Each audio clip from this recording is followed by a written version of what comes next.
بسم اللہ الرحمن الرحیم. السلام علیکم اسٹوڈنٹس. امید ہے تمام اسٹوڈنٹ خیر کے ساتھ ہوں گے. اور آج ہم ڈسکس کرنے لگے ہیں جی 10 کلاس پاکستان اسٹڈیز مطالعہ پاکستان کا اردو میڈیم کا تھرڈ ٹاپک. اور آج کے لیکچر میں ہم لوگ ڈسکس کریں گے جی بے نظیر کا پہلا دور حکومت جو کہ انہوں نے رول کیا فرام 1988 ٹو 1990. ان کا پہلا دور حکومت تھا. ٹوٹل بے نظیر کے ہمارے پاس 2 دور حکومت ہیں. اور اسی طرح ہم لوگوں نے آج سب سے پہلے پڑھنا ہے جی بے نظیر کا پہلا دور حکومت 1988 ٹو 1990. اور اس کے بعد ہم پڑھیں گے جی بے نظیر کا دوسرا دور حکومت. چلیں جی اسٹارٹ کرتے ہیں. سب سے پہلے ہمارے پاس ہے جی بے نظیر فرسٹ ٹرم 1988 ٹو 1990. آپ لوگوں نے ڈیٹس جو ہے وہ یاد رکھنی ہے. ہمارے پاس MCQs کے لیے امپورٹنٹ ہے. جنرل محمد ضیاء الحق اپنے ساتھیوں کے ہمراہ بہاولپور سے واپسی پر فضائی حادثے میں 17 اگست 1988 کو جاں بحق ہو گئے. تو جنرل محمد ضیاء الحق کا انتقال کیسے ہوا کہ 17 اگست 1988 کو اپنے ساتھیوں کے ساتھ جو ہے وہ بہاولپور سے جہاز پہ واپس آ رہے تھے تو وہ کریش ہو گیا تھا اور ان کی جو ہے وہ پلین کریش میں ڈیتھ ہو گئی تھی. اسی طرح جنرل ضیاء الحق کے 11 سالہ دور اقتدار کا خاتمہ ہوا. یہ آپ کے پاس ایک شارٹ کوسچن آتا ہے کہ جنرل ضیاء الحق کے 11 سالہ دور اقتدار کا خاتمہ کس طرح ہوا. تو آپ لوگ بتائیں گے کہ جنرل محمد ضیاء الحق اپنے ساتھیوں کے ہمراہ بہاولپور سے واپسی پر فضائی حادثے میں 17 اگست 1988 کو جہاں بحق ہوئے اور اس طرح سے ان کا 11 سالہ دور اقتدار کا خاتمہ ہوا. سینٹ کے چیئرمین غلام اسحاق خان نے فوری طور پر صدر مملکت کا عہدہ سنبھالا اور ملک میں قیادت کے بحران کو حل کیا. صدر مملکت غلام اسحاق خان نے 1988 میں جماعتی بنیادوں پر انتخابات منعقد کروائے.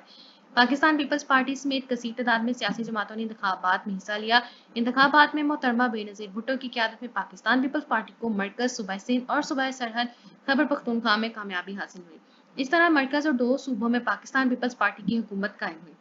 محترمہ بے نظیر بھٹو نے اسلامی دنیا کی پہلی خاتون وزیر اعظم کی حیثیت سے 2 دسمبر 1988 کو حلف اٹھایا. تو اسلامی دنیا میں پہلی خاتون وزیر اعظم کون تھی جی؟ بے نظیر بھٹو. اور انہوں نے اپنا عہدہ سنبھالا 2 دسمبر 1988 کو وزیر اعظم کی حیثیت سے. پنجاب میں اسلامی جمہوری اتحاد نے حکومت بنائی. محترمہ بے نظیر بھٹو کی حکومت کے قیام کو حقیقی معنوں میں عوامی حکومت کی بحالی قرار دیا گیا. اس دور کی اہم اصلاحات کی تفصیل کچھ یوں ہے. تو یہاں پہ جو فرسٹ پیراگراف ہے یہ آپ کے پاس آپ کا تعارف ہے. یہاں پہ آپ لوگوں نے تعارف کی ہیڈنگ دینی ہے اور کمپلیٹ آپ لوگوں نے اس پیراگراف کو یہاں سے سٹارٹ کرنا ہے لکھنا اور اینڈ تک آپ لوگوں نے یہاں تک مینشن کر دینا ہے کہ بحالی قرار دیا گیا. اس کے بعد آپ ہیڈنگ دیں گے جی اہم اصلاحات جسے ہم کہتے ہیں ریفارمز. یہ آپ لوگوں کے پاس آپ کی نیکسٹ ہیڈنگ آئے گی اور آگے جو ہیڈنگز ہیں وہ ہمارے پاس آلریڈی بک میں بنی ہوئی ہے. ہم لوگوں نے ریڈنگ کمپلیٹ کریں گے تاکہ آپ لوگوں کا ڈیٹیل کے ساتھ جو ہے وہ انٹیکسٹ شارٹ کوسچنز اور MCQs اگر کوئی اس میں سے بنتے ہو تو وہ ہمارے پاس مارک ہو سکے. سب سے پہلے ہے جی صنعتی اصلاحات جسے ہم کہتے ہیں انڈسٹری ریفارمز. محترمہ بے نظیر بھٹو کے دور میں ملک میں بہت سی نئی صنعتیں لگائی گئیں. آٹو موبائل اور ٹیکسٹائل کی صنعت نے ترقی کی. اور آپ سے یہاں پہ پوچھا جا سکتا ہے کہ محترمہ بے نظیر بھٹو کے دور میں کون سی 2 صنعتوں نے ترقی کی؟ آٹو موبائل اور ٹیکسٹائل. نیکسٹ ہے جی ہمارے پاس زرعی اصلاحات ایگریکلچر ریفارمز. زراعت کے شعبے کو ترقی دی گئی. زرعی پیداوار میں اضافے کے لیے بیج کھاد اور زرعی ادویات خریدنے کے لیے کسانوں کو آسان شرائط پر قرضے دیے گئے. نیکسٹ ہے جی ہمارے پاس تعلیمی اصلاحات ایجوکیشنل ریفارمز. تعلیمی اداروں میں مختلف سہولیات فراہم کی گئی اور خواتین کی تعلیم پر خصوصی توجہ دی گئی. نیکسٹ ہے جی ہمارے پاس صحت سے متعلق اصلاحات ہیلتھ ریفارمز. شہروں اور دیہی علاقوں میں صحت کی سہولیات کی فراہمی کے لیے بہت سے پروگرام شروع کیے گئے. معاشی اصلاحات اکنامک ریفارمز. بے نظیر بھٹو کی حکومت نے پلیسمنٹ بیورو کے نام سے ایک ادارہ قائم کیا. یہ آپ کے پاس ایک MCQ ہے کہ معاشی اصلاحات کے طور پر بے نظیر بھٹو کی حکومت نے کون سا ایک ادارہ قائم کیا جی؟ Placement bureau. جس سے ہزاروں لوگوں کو ملازمت ملی. اور اس کا مقصد کیا ہوا جی اور اس سے فائدہ کیا ہوا کہ ہزاروں لوگوں کو جابس ملنا سٹارٹ ہوگی. انہیں ملازمت کے موقع فراہم کیے گئے. آگے آ جاتے ہیں جی معاشرتی اصلاحات جسے ہم کہتے ہیں سوشل ریفارمز. لوگوں کا معیار زندگی بہتر بنانے ملک کی ترقی اور سماجی بہبود کے لیے بے نظیر بھٹو کی حکومت نے پیپلز ورک پروگرام شروع کیا. یہ بھی ایک امپورٹنٹ MCQ شارٹ کوسچن آپ سے پوچھا جا سکتا ہے کہ لوگوں کا معیار زندگی بہتر بنانے کے لیے اور سماجی بہبود کے لیے یعنی کہ سوشلزم کے لیے بے نظیر بھٹو کی حکومت نے کون سے پروگرام کا آغاز کیا؟ تو پیپلز ورکس پروگرام جو ہے بے نظیر بھٹو کی حکومت نے آغاز کیا. آئینی اصلاحات کانسٹیٹیوشن ریفارمز. محترمہ بے نظیر بھٹو کے پہلے دور میں 11ویں ترمیم 1989 میں تو ان کے دور حکومت میں جو ہوئی تھی 11th امینڈمنٹ ہوئی. 11ویں ترمیم 1989 میں ہوئی.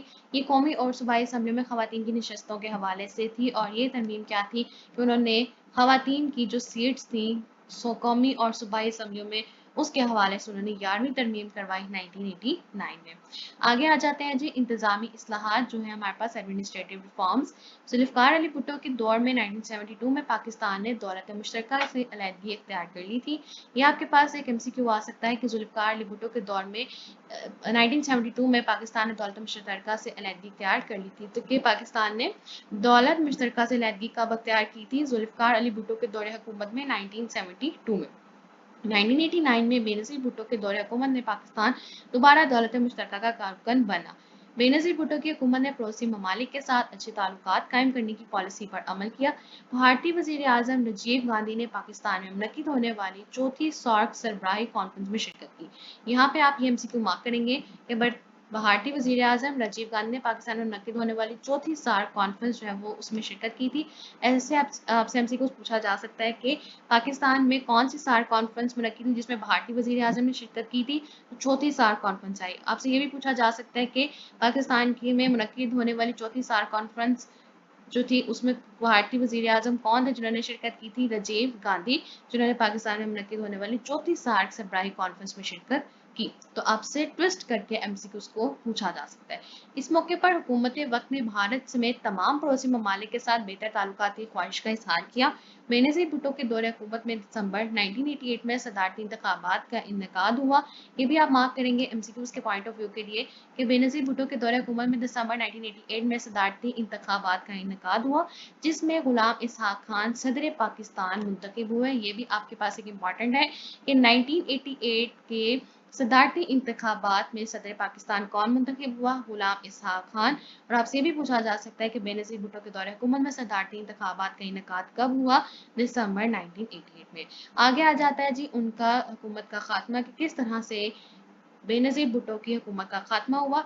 ये हुकूमत 20 माह से ज़्यादा ना चल सकी। ये भी एक बहुत इंपॉर्टेंट MCQ आता है कि बेनज़ीर भुट्टो का पहले दौर हुकूमत जो है कितने अरसे तक जो है वो कायम रहा था? तो 20 माह तक जो है वो ये कायम रहा। सदर मुमलिकत गुलाम इसहाक खान ने मोहतरमा बेनज़ीर भुट्टो हुकूमत पर बहुत से इल्ज़ाम आयद करते हुए आइन की दफ़ा 58(2)B को इस्तेमाल करते हुए उनकी हुकूमत का खात्मा किया। और ये उन्होंने कौन सा लॉ यूज़ किया जो कि हम लोगों ने पिछले दौर हुकूमत में पढ़ा था कि अमेंडमेंट करवाई गई थी आर्टिकल 58(2)B जिसमें सदर पाकिस्तान को इख्तियार था कि वो असम्बलियों को तहलील कर सकता था। तो गुलाम इसहाक खान जो कि हमारे सदर मुमलिकत थे उस वक्त में उन्होंने मोहतरमा बेनज़ीर भुट्टो पे हुकूमत उनकी हुकूमत पर मुख्तलिफ इल्ज़ामात को आयद किया और वही आर्टिकल जो कि उन्होंने अमेंडमेंट करवाई थी तरमीम शुदा आर्टिकल को यूज़ करते हुए जो था हमारे पास आर्टिकल 58(2)B उसको यूज़ करते हुए उनकी हुकूमत का जो उन्होंने खात्मा किया और मरकज़ी और सूबाई असम्बलियों को तहलील कर दिया। और हम आगे जितनी दौर हुकूमत पढ़ेंगे उनमें भी आप देखेंगे कि एक स्पेसिफिक पॉइंट आने तक जब तक ये आर्टिकल 58(2)B ख़त्म नहीं हुआ था तो बहुत सारे सदर मुमलिकत ने इस आइन को यूज़ करते हुए असम्बलियों को ख़त्म किया, मरकज़ी और सूबाई असम्बलियों को तहलील किया और फिर एक दौर हुकूमत आया जो हम आगे पढ़ेंगे और किसका आया ये भी डिस्कस करेंगे जब आएगा कि उन्होंने उसको ख़त्म किया और फिर जो है वो हुकूमत कुछ ज़्यादा टाइम के लिए चल सकी। और हम देखेंगे कि आगे जो होगा वो हमारे पास बहुत सारे ऐसे दौर हुकूमत आएंगे जो कि ज़्यादा नहीं चल सकेंगे। तो ये था हमारे पास आज की जिसमें हम लोगों ने डिस्कस करना था बेनज़ीर भुट्टो का पहला दौर हुकूमत और बेनज़ीर भुट्टो का दौर हुकूमत आप लोगों के पास आपके एक्सरसाइज का लॉन्ग क्वेश्चन भी है जिसमें उन्होंने पूछा होगा कि कौन सा दौर हुकूमत बेहतर था। हम पे पता है कि बेनज़ीर का दूसरा दौर हुकूमत जो था वो बेहतर था और बहुत सारे स्टूडेंट जो है वो सिर्फ सेकंड में ही जो है वो एंटर कर देते हैं उसकी डिटेल। तो आप लोगों को अगर ये क्वेश्चन आ जाए कि विच टर्म वाज बेटर तो आप लोगों ने उनका पहला दौर हुकूमत और दूसरा दौर हुकूमत जो कि हम इंशाल्लाह नेक्स्ट लेक्चर में डिस्कस करेंगे डिटेल के साथ वो हम मेंशन करेंगे। लास्ट में आप बताएंगे कि आपका कौन सा दौर हुकूमत बेहतर था बेनज़ीर भुट्टो का। आप लोगों ने फिर उनका कंपैरिजन करना और फिर आप लोगों ने कंक्लूड करना होगा कि ये वाला दौर हुकूमत हमारे पास बेहतर था। दूसरा दौर हुकूमत उनका बेहतर था और वो थोड़ा ज़्यादा देर के लिए भी रहा था और जब हम उसको पढ़ेंगे तो उसका कंपैरिजन आप किस तरह से करेंगे एक्सरसाइज के क्वेश्चन के रिलेटेड तो वो आप लोगों को मैं डिटेल के साथ डिस्कस करूंगी। आज के लेक्चर में हम लोगों ने एक टॉपिक कवर किया जो था बेनज़ीर भुट्टो का पहला दौर हुकूमत 1988 टू 1990 उन्होंने रूल किया पाकिस्तान पे। और मुझे उम्मीद है आप लोगों को आज का लेक्चर भी पसंद आया होगा। इनकेस कोई डिफिकल्टी है कोई क्वेश्चन या कोई ऐसी चीज़ जो मुझसे कहीं बताने में रह गई हो तो आप मुझसे जरूर पूछ सकते हैं। और लास्ट में मेरी आप सबसे एक रिक्वेस्ट होती है काइंडली प्लीज चैनल को सब्सक्राइब कर दीजिए, वीडियो को लाइक कर दीजिए और ज़्यादा से ज़्यादा शेयर कर दें। Thank you.